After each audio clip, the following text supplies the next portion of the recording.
Hey guys, it's 23. I'm back with another overview and review, and today we're going to be looking at the MP7A1 and A2 by Mimikyu.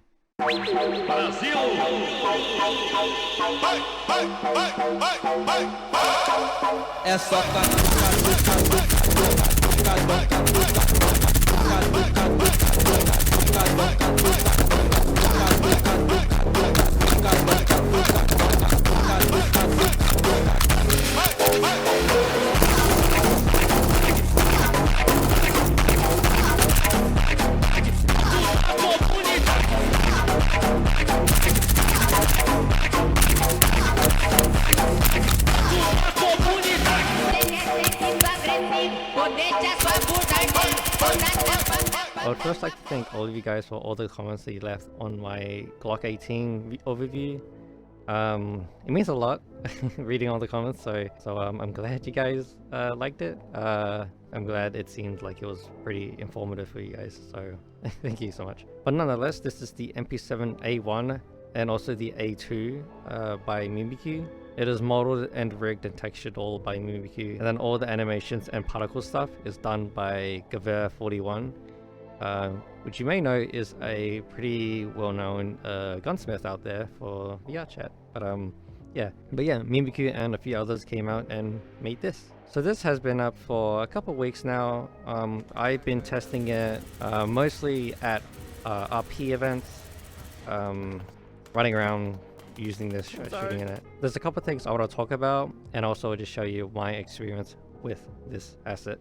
To find this, you can go onto Mimikyu's booth page. The A1 and the A2 are different, separate booth pages, and they also have different price points, which I will go over in just a sec. So the booth pages are laid out pretty much the same. There's a whole bunch of packages that you can buy. I highly recommend that you look into the user menu. In there, it shows you what you get and also what packages come with what. But really quickly, I'll go over what you'll get. By the way, I'm looking at the A1 version, but it is pretty much the same, but the price is a little different. So you can get the basic model, which is just the MP7. It doesn't have no attachments, nothing at all, no suppressor. It's just the MP7 with a 20 rounder. You can get the basic model with the extended magazines, so you can get the 30 round or the 40 round. You can get the basic model with just the suppressor, no extended magazines. And then you can get the basic package, which comes with the extended magazines and the suppressor. The basic model with the extended magazines, the basic model with the suppressor, and the basic package, they're all the same price on the A1 and A2. The only differences in pricings comes in the packages. So both A1 and A2 have two different packages. A1 has package A and B, and the A2 has package C and D. All four packages all come with the basic model, the extended magazines, the suppressor, a laser sight, and a flashlight. Packages A and C, which is the A1 package A and then the A2 package C, come with an EOTech holographic sight. The A1 package B and the A2 package D come with a T2 red dot sight. With the A2 packages C and D, they both come with two types of vertical foregrips. And this is where the prices are a little bit different. The A1 package A is listed as 4,780 yen. Package B is listed as 4,838 yen. The A2 package C is listed as 4,973 yen, and the package D is listed as 5,030 yen. Both the A1 and the A2 have an option where you can buy all the contents. The A1 is listed as 7,872 yen, and the A2 is listed as 8,640 yen. Now, it doesn't say anywhere on the menu if it includes the A1 and the A2 packages, so I'm not sure if you're just getting the A and B package for the A1 and the package C and D for the A2. So I'm not sure if it includes all of the four packages. You will have to message me about that. I'm not too sure what they provide. In terms of specs, the menu does include all the trigons, but it does not include the parameters count. Now in Unity, I did a little test to see how many parameters are there in the A1 version, and I got 34 parameters. Now, I'm not too sure if that's accurate or not, but that's what I got. I did another test to see how many tries it gives you, and I got 107,033 tries. Now, I don't know if that's accurate or not, but on Unity and the VRCHAT uploader, that's what I got. So once you purchase the package that you want, it will allow you to download all of the zip files. So the basic package, the magazines, all the attachments, you can download them all separately. Installing them to your project is pretty straightforward. It's just a Unity package that you just load into your project. It might take a while because there's a lot of them, but yeah. In the user manual, it shows you all the details on how to install the package. The instructions are very well detailed. In fact, it is the most detailed instructions that I've ever seen when purchasing an asset.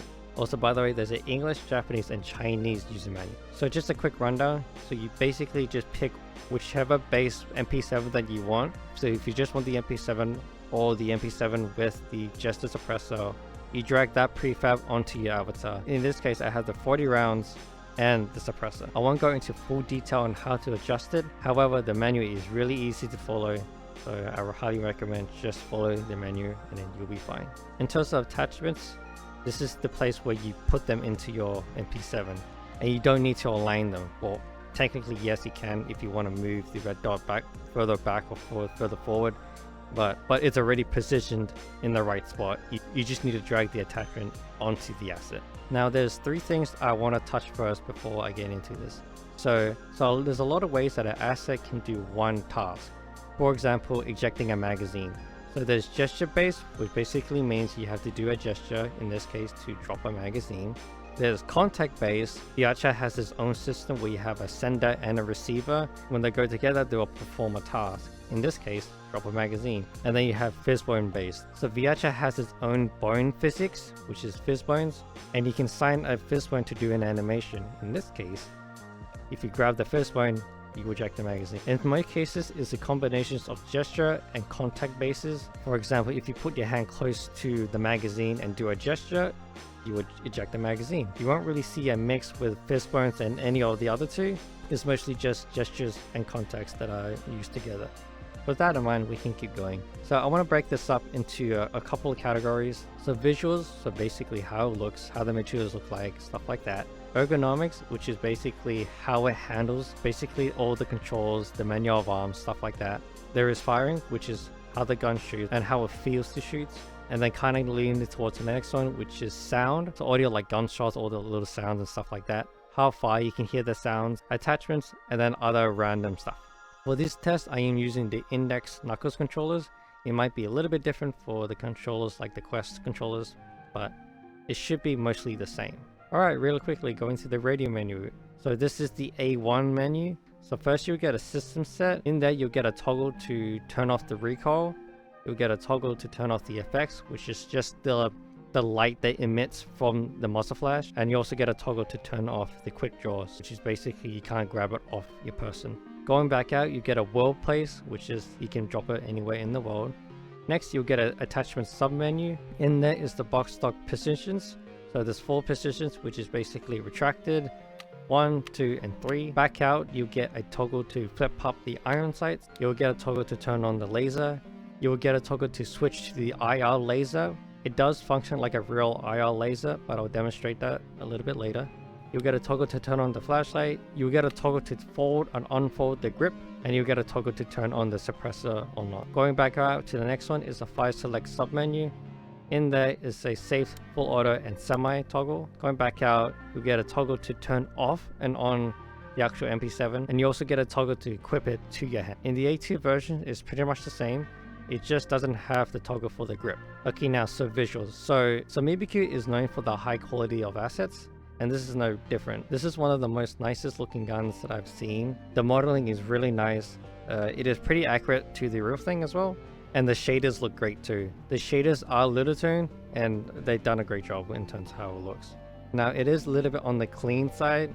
It looks like a gun that's fresh out of the factory. But if you like that, then it's not a problem. But if you like a bit more worn down, it is a bit clean. The muzzle effects are amazing. Gewehr does some of the best particles that I've seen pretty much at all. So all the muzzle flashes and smoke particles look great. So now controls. So if you want to grab it off your holster, it is fizzbone based. so it does not require you to do any gesture at all. It just requires you to grab the bone. To stow away the MP7, it is a gesture and contact base. You have to do an open hand and place it close to the holster. In terms of reloading, ejecting the magazine, you have to do a rock and roll with your right hand. To grab a new magazine, you can grab the magazine that you place on your avatar. It is fishbone based, so you have to grab the bone. You can also do a rock and roll with your left hand to grab a magazine. To insert the magazine, it is proximity based, so the closer you are to the pistol grip, you will insert the magazine. To load it around, you just grab onto the slide, pull back, and let go. You cannot grab the magazine from the gun. However, you can grab the magazine from your pouch, but you can't tack mag. There doesn't seem to wait to tack mag, so you have to eject the magazine first, reinsert a new one. Once you run out of bullets and unload in a new magazine, the only way to chamber a new bullet is to drop the slide. All you have to do, you could do a handgun by lifting up your thumb, and then into a finger point by dropping your thumb, you will load in the bullet. Now if you want to rack the slide, it won't do anything. No matter what I do, it will not send the bolt home. So the only way to send the bolt home is to drop it by going from handgun to finger point. To two-hand the weapon, it is fishbone based. There's a bone in the grip where you just grab it and then you can two-hand it. With the A1, your hand position is different depending if it's folded or not. To shoot the gun, all you have to do is a fist. Now as soon as you touch the trigger, it will fire. A side note, the trigger is weighted, but only the actual trigger. So you can see if I pull on the trigger will move. But to fire, all I have to do is just tap the trigger. Now this might be just for the index controllers, but that's just how it is. Now onto sound. In semi-auto, each time you shoot, it does sound like it's just doing one sound, and it's not overlapping to the next shot. So if I shoot a little fast, it sounds like it's just playing one sound, and it's not overlapping. I might be wrong, I might be a little bit dumb, but what's new? I'm sorry. Anyway, but yeah, it does sound like it's just playing one sound and it's not overlapping. In full auto, it's a looping sound, so it's just one long sound, but it just loops.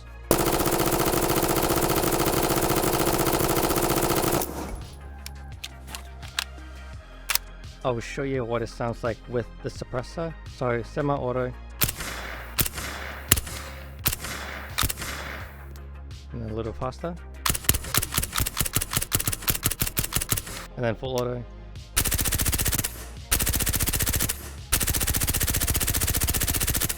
In terms of other sounds, they all sound pretty good. You can tell when you grab a new magazine. Racking the sight sounds really good, dropping the slide sounds really good too.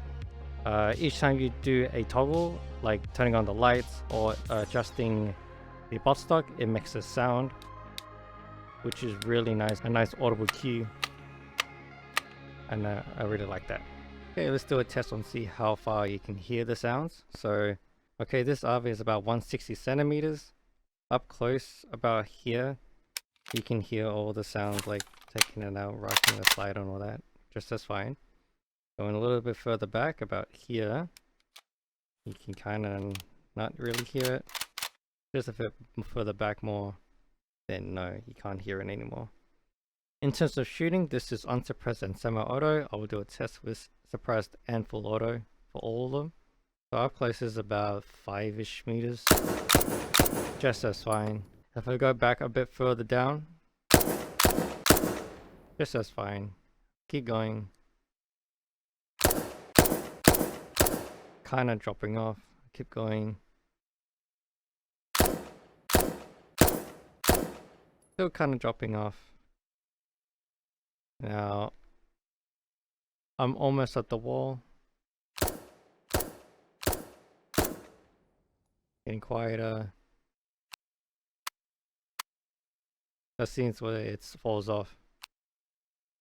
A little glitch in the sounds, but I think that's just VRCHAT. Okay, if I go all the way to the wall,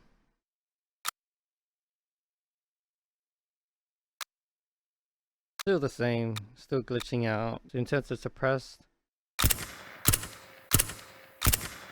here from here, if I go back, so it's about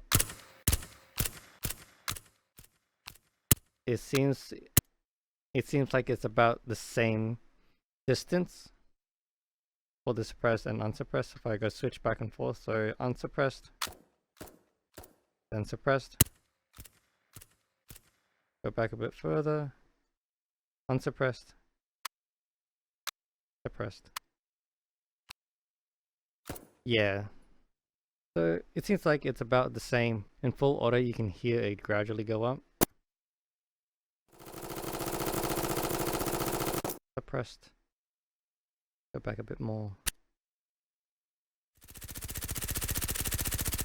I will switch to my POV. Okay, so this is my POV. The sound is still coming from there. As you can see, audio from the camera is still down there. So if I put it here and go up a bit, I don't really know how far that is, but I want to say like 15 meters. It's hard to say. Let's do unsuppressed. So yeah, not too bad in terms of distance. In terms of a normal scenario, like just hanging out with friends, I think this is perfectly fine. But yeah, so not too bad.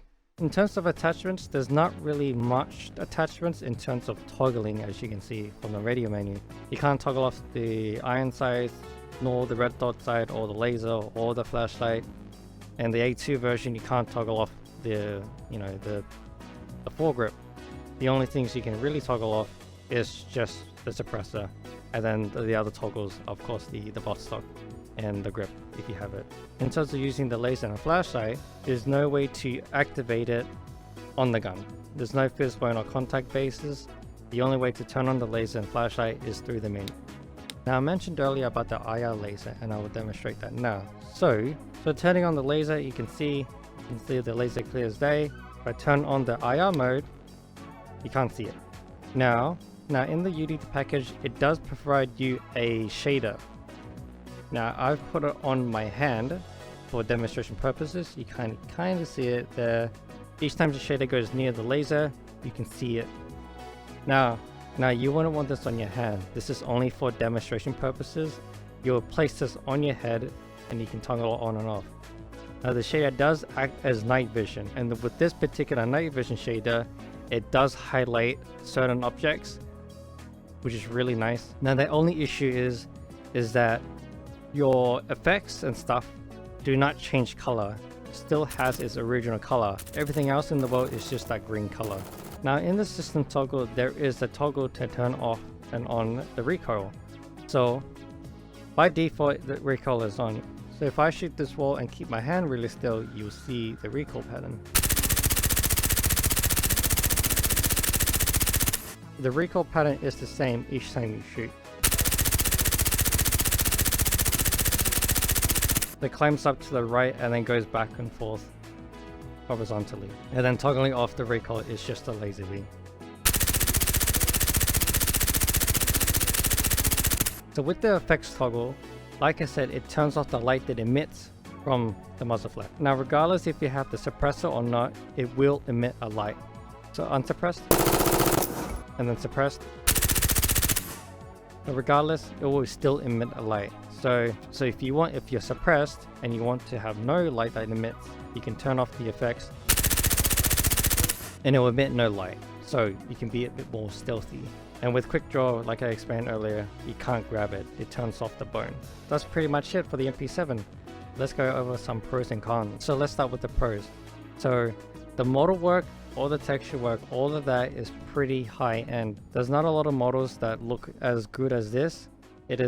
This is one of the nicest looking models that I've seen out in the market, and it's also pretty accurate to the real thing. If you've been following the Twitter page, Navykit has done a lot of research. They post their progress and you can see how much resources they try to pull in to get it as accurate as possible. The effects are great, the sounds are great. Geversa does some of the best effects out there, and this is no exception. The effects on this look great. Another great thing is the different package that you can get. So if you just want the MP7, the extended magazines, and like let's say the suppressor, you can just get that. And if you have your own attachments, you could just plop it on. That's a really nice thing because attachment is a very personal preference thing. So if you have your own preferences in terms of attachments, you can put your own stuff on it without going to buy the whole packages that you can get. My next point is kind of a pro and a con at the same time, which is pricing. Now, if you're just buying the standard model, which is the extended magazines and the suppressor, now I don't want to do this, but comparing that to other assets that are a little bit more cheaper, you can get a bit more stuff in terms of attachments and how customizable they can be. Now, this is not downgrading the level of quality that Mimiku does. Like I said, this is one of the nicest looking guns that I've seen on the market. But in terms of comparing pricing, it is something to consider. However, this is one of the few MP7s out on the market. There is one MP7 out on the market at the moment, but this one takes the cake. Now, my next con is more of a personal preference, and that is the trigger. So firing the gun, as you know, all you have to do for the index controllers, you just tap on the trigger. Now, it's a little weird we can pull the trigger to the rear. So it's kind of weird when you just tap the trigger and you shoot, but the trigger hasn't been pulled back. So I guess if you want to make it more accurate, you just pull back onto the trigger and then let go, fully let go. For someone like me, I like to prep my trigger. So like the real thing, like if I'm aiming at something, I want to prep the trigger to the wall and then break the shot. I don't really want to leave my finger off the trigger and then slam it each time I want to shoot. I'd rather prep than break the shot. With that in mind, I do have a separate avatar that fixes that problem. So this is another model that I use for RP events. Don't mind the thumbs, I know they look funny. But so as you can see, I can prep the trigger. I'm on the trigger, I'm gonna pull back. Now I have to thank Lorraine for this, aka Fuka Zero, which, as you know, is another gun series that makes amazing stuff. As you can see, I have some of the arsenals on my back. But yeah, they gave me this fix and it works really well. Now another con while in this avatar is, depending on your avatar's hand sizes and how you scale up to your avatar, inserting the magazine can be kind of difficult. Now with this avatar, I might have just done it wrong. Inserting the magazine, my hands get a bit too close to each other. Now before, I had to scale down a little bit smaller and my controls were just whacking into each other each time I load in the magazine. But now they're a little bit fine. And with my main model, I don't have that problem. But I'm just letting you know that you might run into that problem depending on your avatar's hand sizes. My next con is about the shading. Now the shading is really nice, I really like the shading. But the way it's set up in certain worlds, sometimes it doesn't match with my avatar. And in pitch black worlds, this will stick up because the minimum shadows, or the lighting I guess, is set to like 0.1. It's not actually 0. So in very dark worlds, this does stick out, and then I'm like completely pitch black. And for me, the way I like my avatars, I like to be pitch black in pitch black worlds. I don't really like to stick out, and that's just more like that's a personal preference thing. And then when I'm using this in stealthy missions and stuff like that, I want to be completely pitch black in the shadows so I can be all sneaky, Metal Gear Solid, stuff like that. But so I changed the shaders to Pochi. I just like the way Pochi looks, so I changed it to Pochi. The other avatar that I just shown, those shaders are Pochi as well, and those work really well for me. It does look a bit weird, but I have also reduced the texture size on that one in particular to be a more optimized. Yeah, it's more of a personal preference, but yeah. Another con I have is the reticle shader that they're using. So the actual reticle looks really good. I actually really like it. It's just the distant thing that is not really great. So aiming down the T2 and the EOTech, they both have the same problem where it looks like the reticle is sitting like roughly in front of the barrel. It's not like in the distance like how it normally is in real life. So especially in full auto and you have the recoil on, the shots are not going where the reticle is. It's like going past the reticle, and it's really off-putting. But this is a very easy fix. You just go in Unity, set it so that the distance is further, and then you just make it a little bigger. Also, just a pet peeve, this is more of a personal thing. The EOTech isn't very accurate in terms of how it projects the reticle. So in real life, the further you away from my EOTech, the reticle stays the same size. So as you go further back from the reticle, if it's sitting like 5 meters away from me, the reticle should be like the same size, right? It should be the same size regardless how far or close you are. As you get closer, it just stays the same size, but you're just getting closer to the window. This doesn't simulate that, it's still a great reticle. It just doesn't seem like that. It just looks like a normal red dot sight where just further you are from the reticle, the actual reticle it just gets smaller and smaller and smaller. But it's just a pet peeve. But yeah, I just thought I'd point that out because someone else pointed that out, and now I can't unsee it. So, but it's not a big problem. The reticles still look great, but yeah, this is something you might need to do for yourself, just so you can do accurate shots when you're shooting further down distance. Another con, it's kind of a weird one, but the A1 and the A2 are different booth pages. Now, I understand why they made it like this. In fact, this is kind of normal for a Mimikyu to do this in terms of having two separate versions of the same gun. But the thought of changing it from the A1 to the A2 version did cross my mind, and that if you wanted both versions, you would have to basically make two purchases. Now, with the full package they can get, I don't know if you can get the A1 and the A2 together. If you do, then that's great. But then another issue is that if you don't want any of the attachments and the suppressor for both the A1 and A2, you can't. You have to buy them both separately in order to have them both. So it is a bit of a weird one, but at the end of the day, I do understand why it's set it up like this. You get the version that you want. So if you get the full package, and for example, if you just want the A1 and the T2 red dot sight, you could just get it. So you don't get the EOTech with the package, so you just get what you want. But yeah, a bit of a weird one, but I thought I'd bring that up. Now, I do wish there was a TAC mag feature on this, and that's just me. I love TAC mag. I love tagging out and blah blah blah, stuff like that, being a little idiot.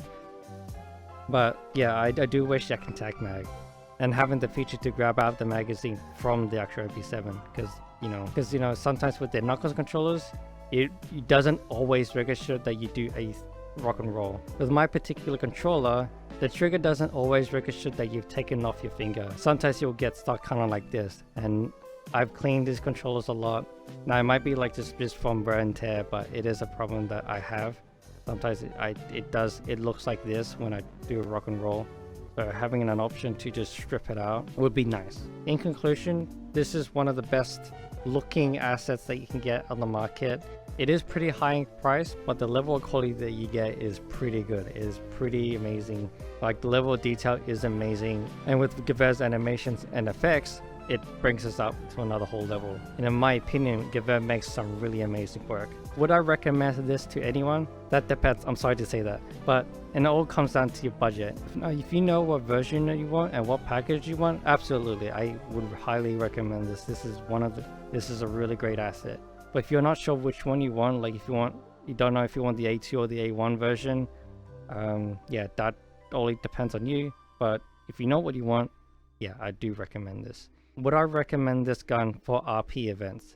Now, what I mean by RP events is that organized groups that, you know, like that do missions and stuff, you're going through a mission, like would I recommend taking this in a mission? And yes, I would. However, I would only take it with the weighted trigger. I use other assets and other models that have no weighted trigger, and I've misfired so many times. And that's mostly when I store away the weapon. So the way that these controllers work, if I go from finger point like this to open hand, it will sometimes register that I do a rock and roll first, then open hand. It seems like the pinky lifts up first, and that 1 millisecond it just does a rock and roll. It's just the way the controller works. So what I like to do is I like to go to a thumbs up or a fist and then go into a open hand, and I will show you how. So from here I will go into a finger gun, then I'll do a thumbs up, then I'll lift my other fingers except for my index finger, and then I'll lift up my index finger. So now I'm doing open hand and I can put it away. I'll show you without the gun. So finger point, handgun, thumbs up, lift up the fingers except for the index, and then index. It may seem like a lot of sets, but I like to do it just so that I don't drop magazines each time I store away a gun. And because of that, with some assets that don't have a weighted trigger, each time if I forget to do a thumbs up first, if I go straight to fist, I start spraying like that. So I'm not dropping the magazine, but I am just spraying to the left or anywhere each time I stow away a gun. So having a weighted trigger would reduce that, but this doesn't have one. But in terms of taking this to an RP event, yeah, I would. I mean, As you saw with my other model, I have an MP7 as my secondary, and so far I haven't really gone through any desyncing. It seemed like it was working well from what I experienced, and I will definitely be putting this on another loadout. I hope this was helpful for you guys, and I hope I made any sense at all. I don't know if I'm just yapping and making no sense, or if I am actually making sense, so I hope I did a good job. But yeah, if you're looking for an MP7 that is modded really well and is really fun to shoot, why not look at Mimikyu's MP7, have a look at the user manual and see which version that you like, and also which version of the A1 or the A2 that you would like. But yeah, thank you for watching, and I will see you in the next one. Speaking of the next one, I don't know if this is going to be a regular thing, but I do plan on making first impression videos of assets that I showcase from that one.